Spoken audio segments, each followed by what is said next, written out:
It was just another day in the KPBS newsroom, but then it came, an email from a member of the Horticultural Committee of the Friends of Balboa Park. It said, reporters for several San Diego news sources have been calling 2015 the centennial of Balboa Park, or the park's 100th birthday. I was dismayed to hear this same error on KPBS recently. Signed, Nancy Carol Carter. Small consolation, it wasn't just us. I've seen references to 2015 as the centennial of Balboa Park in newspaper stories, on television, and on the radio. City of San Diego preparing for the big 2015 centennial celebration of Balboa Park. So what's the correct history lesson? Balboa Park actually was founded in 1868. So it has a long history, 47 years of history before the Exposition. But during those 47 years, it wasn't called Balboa Park. It was called City Park.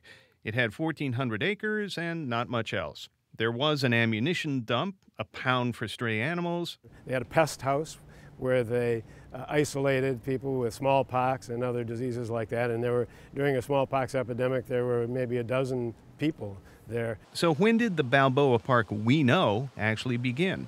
The Prado, the museums, the Spanish architecture, it all looked a little bit different back in the day. But it dates not from the founding of the park, but from the 1915 Exposition. The 1915 Exposition was meant to put San Diego on the map. It was called the Panama-California Exposition because it coincided with the opening of the Panama Canal. We thought this was going to be the first big port where the ships would stop after coming through the canal, coming into the United States. Well, lucky for us, it didn't turn out that way. Lucky, or maybe not so lucky. The point is, the Exposition creates the confusion. There was a city park here in the 19th century, but the one we know today didn't really exist prior to 1915. It wasn't even called Balboa Park. Befuddlement in the media about Balboa Park history has its own venerable history. In 1918, for instance, a local newspaper published a false story about how Balboa Park got its name. And that story was that a citywide naming contest was held in 1910 to rename the park, and that a Mrs. Harriet Phillips won that contest by proposing the name Balboa.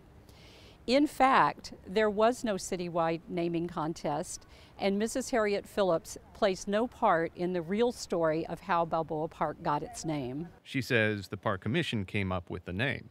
Another incorrect story, which Carter actually believed for years, was that the park's botanical building was originally built as a train depot. But back to the centennial. KPBS stands corrected. The park we call Balboa won't be 100 in 2015. It'll be 147 years old. By the way, before the Panama-California Exposition took place, one local newspaper, The Sun, did ask its readers what they thought City Park should be renamed. The winner of that contest got $5. So what was the winning name? What was that iconic label that would give City Park just the right cosmopolitan profile? San Diego Park. Tom Fudge, KPBS News.